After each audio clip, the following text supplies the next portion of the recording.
picture on when I was on the plane coming back from here, there was a picture of this new luxury hotel. It'll be, I think, $10,000 a night to stay there. It looked extraordinary. It was a hotel, and the best rooms were built under the water, under the sea. Wow. So it was the best hotel we've ever seen, but surrounded on all sides by glass, and out of it you could see the sea, the sharks, the fish. I don't think I'd like that. No? But that, again, that's just one of them hotels where it's over the top for over the top sake, isn't it? Like where they have 12-course meals. Well, just have 2 but make them bigger.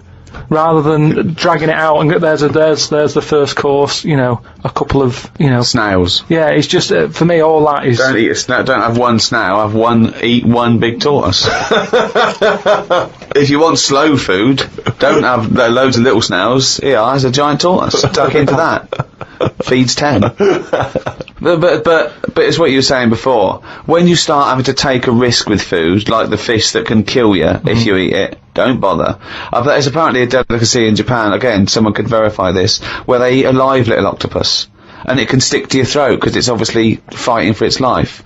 I mean, good. Again, you don't need to eat a live octopus. What are you thinking?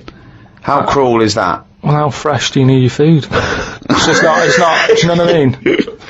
But I always remember this story when I was a kid about some bloke who, a bit sad, this story, but weird. He had throat cancer, right? And his doctor said, carry on with your life, right? It's not going to be that good, but just carry on, but don't eat meat. And he was like, oh, I love meat. He's like, yeah, but just don't, you know, have your veg, you know, plenty of vitamins and stuff, keep yourself strong, but don't be eating that anyway. He was fed up because he loved his meat, and his wife was feeling a bit sorry for him one day, and thought, you know, I'm sick of him looking fed up and that, all he wants is some meat, for God's sake, give him some meat. So she goes to the butcher's, gets him a big piece of, like, steak and what have you. He can't believe it, he's like, oh, brilliant, cheers for that. Anyway, he's got the meat on his plate, just about to tuck in, and the cancer comes out from his throat. What? No, I know, it sounds really weird, but it's something that I was told about years ago when I was growing up. What are you talking about?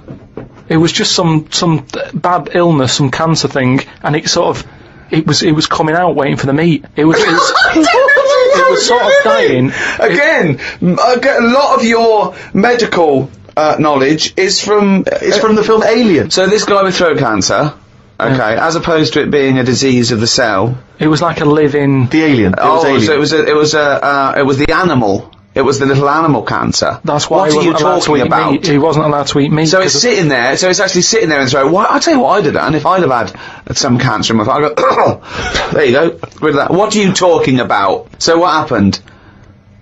He choked to death on this thing, and the wife was like, "Oh, I shouldn't have given him the meat after all." That's a bollock story. It's all. There's loads of weird stuff like that. There is. Happens in medical stuff. Well, the terrible thing is, if you got testicular cancer and you eat meat, your bollocks come out of your trousers, and they're all over the plate, and you have to be asked to leave the restaurant. The other thing that I was told when I was younger about medical stuff and that. Who's telling you this stuff? My mum told me about it. Jeez. Because she always says to me dad, because he has too much meat, and she's always like, you know. Remember the feather with the troll in his throat. But my gran, she had something wrong with her eyes, and they sort of took them out, and they were just dangling on her cheek, and she could still see through them. They were operating on her. Yeah, you would have, yeah. They sort of say... No, she wouldn't have been conscious, though. No, they were then, because it's something to do with the eyes, and it's like... No, it's no good operating on eyes if your eyes are asleep. What do you mean, your eyes are asleep? It's like a heart, isn't it? You want to keep them awake. No, so what do you mean you want to keep them awake? What, heart surgery is blokes awake? Stop talking shit all your life. What I mean is they don't stop the heart. They sort of... They don't stop your heart because it kills you. Yeah, I know. So what I mean is it's like the eyes. They wanted to make sure they were working, so the only way to do it is keep her awake. No, it's not, because you don't know whether they're working or not. You can't see what she sees. What do you think? You can plug something in and see what people are thinking. It was something like that. No, it wasn't something like that. Well, she could see. She said it was really weird. How, like, you know, you can see... She could see her knees.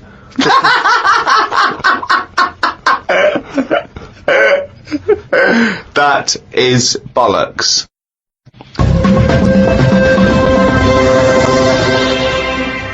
Oh, chimpanzee, that is only gone and written it down, the little...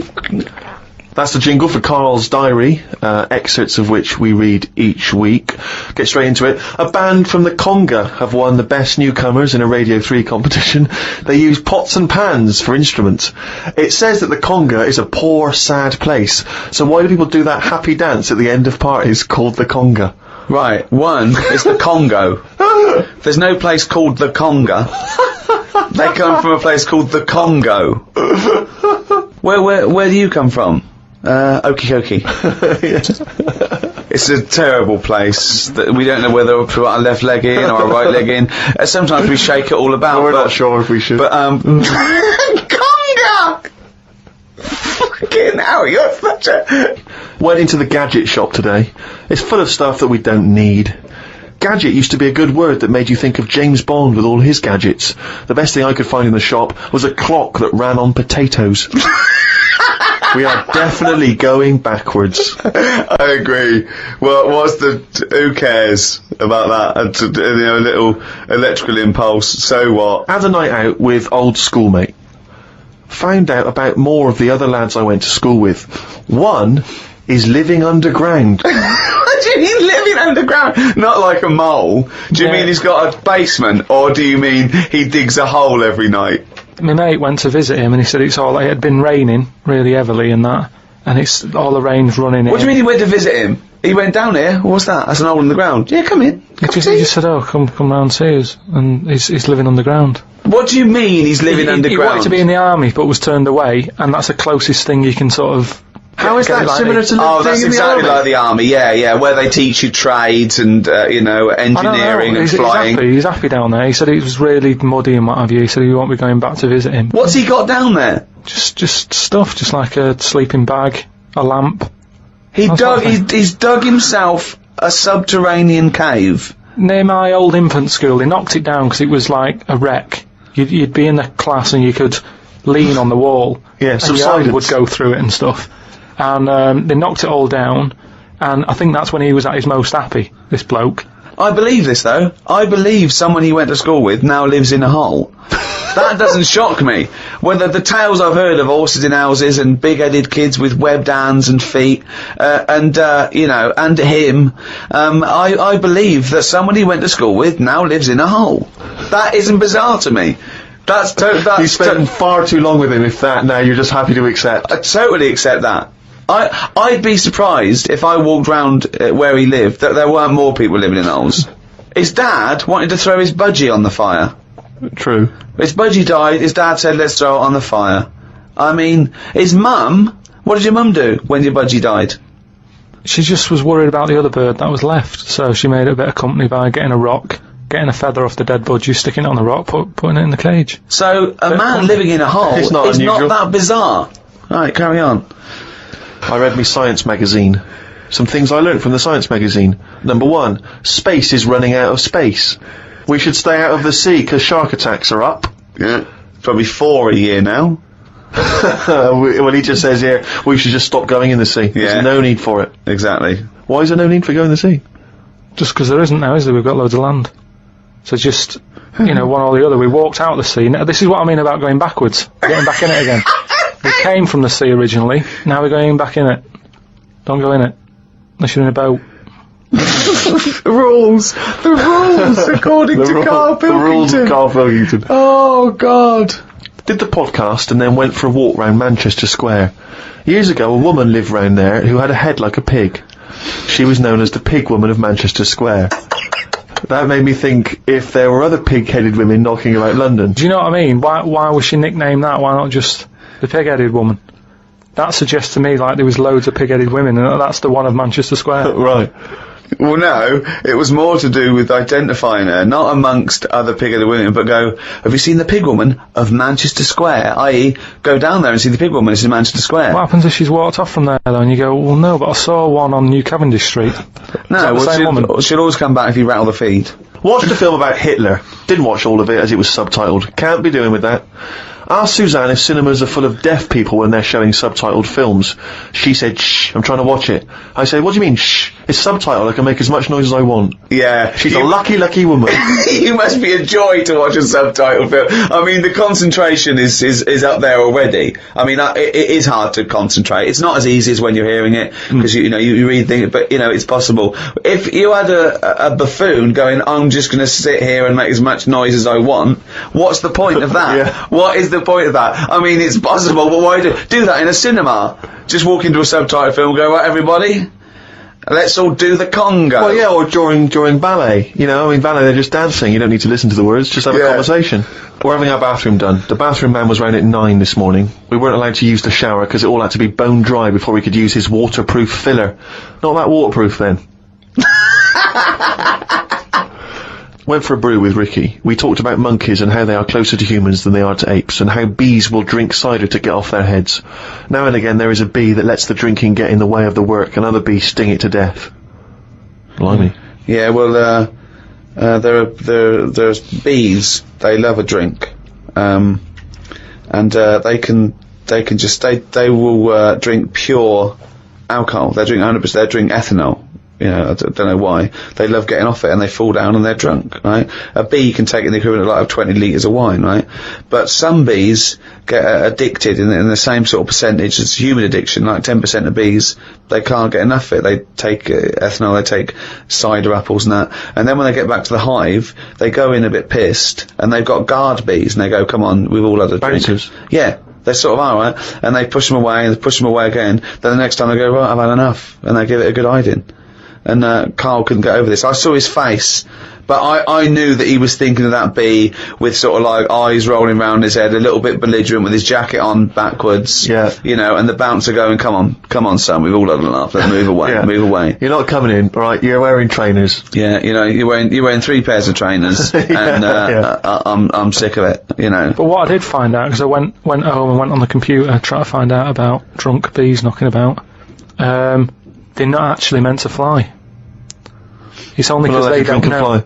Well, no, but they're if they were told that you're not actually designed to fly, they wouldn't bother. No, this is that thing that goes around that aerodynamically, on the face of it, looking at the size of the wings and the body proportions and everything, that it's a surprise that they can fly. Okay, it's not that no one's ever told them they can't, and as soon as someone tells me not meant to fly, they all fall out of the sky going, oh, what are we doing? Like in a cartoon. No, but it's something about the confidence and that. At the moment, nobody's saying It's nothing to do so. with the confidence. There is no such thing as confidence in bees. A bee never loses his nerve. That's not why it drinks. Because what are you drinking for? I'm just not confident anymore. There's no point to turn to the bottle. I can't go up there again. You're an idiot.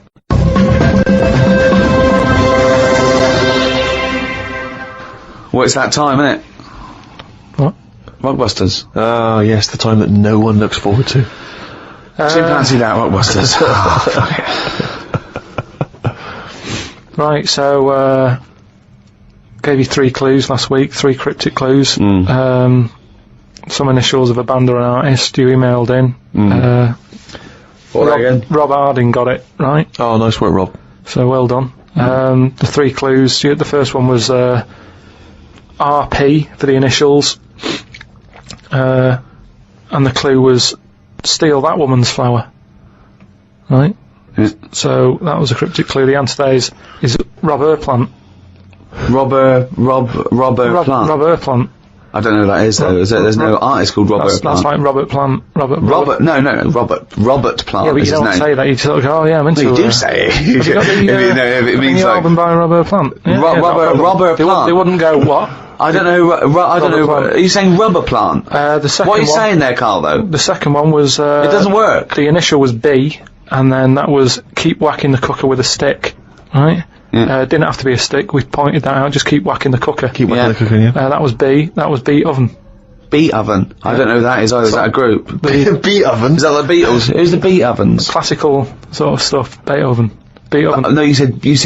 Again, they it's got it. Bait. Hold on, 1 minute. 1 minute. Just saying though. They got it. It's Oh, bollocks. Rob Harding got it. No. Beat Oven. Yeah. It's not Beethoven. They got it. Do you understand? The last one, the initial was M. Right. I just want to know who Robert Plant is. Don't be worrying about Robert. Because it's not a name. He's not the one in Led Zeppelin, is he? So M was the initial. The clue was Venice. It's all water, isn't it? How would you describe it? There's hardly any land, right? So Canal. if there's hardly any land, right, it's more water. What sort of water would you get, right? Wet. And then what? Wetville. No, but just like water that in Venice. What sort of water is it? It's sort of Muddy. no. Muddy waters. No, but how would you describe Venice? What's the If there's more. But what's the initial again? M? If there's M. more. Muddy waters. If there's more sea than land, what would you say? Would you say? You'd probably say there's sort of more of it is sea, isn't it? More is sea. More is sea. More is sea. More is sea. More is sea. So that's the answer. I don't know who that Who is. is that? Morrissey. More is sea. Morrissey. So well done to. That's the worst one you've ever done. Well It's done ridiculous. to. That's It the really is worst you've ridiculous. ever done. It's ridiculous. More is sea. Right, if they're that shit, don't do it anymore. So well done to Robert Harding. He's in London. Right, this week's there's another 3. Oh so, God, we haven't even come to this week, so I forgot that. Fuck, this is the last time we do this. Monkey News back next week. No, Yeah, well, this is shit. This is pathetic. Really, it's making you look a bigger moron than you are. More is C. I didn't Robert think that was Plant. possible. They don't fucking work. Let's do they're Monkey getting them News. right. They're getting them right though. It's a bit of fun, isn't it? Bit of shit. Right, the first one, the initials ND. Right, ND. Who is it? Sing songs and that. Right, ND. The clue. That Jamaican fella doesn't want anything. So you've got to sort of imagine, why is it a Jamaican fella? Yeah. Right? That Jamaican fella doesn't want anything. ND. Second one, the initial is E. I ask him to pass me the ball by using their head. Right? It's a band or an artist again. I ask him to pass me the ball by using their head. And the last one, TR, the initials, TR. He's got the woolly ones, but I've got the ones that run and charge at you. What I forgot? What? He's got the woolly ones, but I've got the ones that run and charge at you. So what I forgot? And what's the TR for the initials. Right? Email in podcast@rickygervais.com. We just pick a winner, sing you some stuff. That's Rockbusters. Well, that's end of another half hour of. Could I just say this? Absolute drivel. Yeah, I mean, think. really more than ever. I mean, Can I be honest with you now, Rick? I'm embarrassed to put my name to this week's show because of the amount of twaddle there's been it's spoken. my name on it, which is the embarrassing. But you know, let's take the village idiot that is Carl Pilkington. It's his fault because I realised not only has he got an head like an orange, he's got a fucking IQ of an orange. So it's goodbye from me. I'm not saying my name. Goodbye from Steve Merchant. Why are you mentioning my name? Don't mention But my mostly goodbye from Carl Pilkington. Mainly his fault.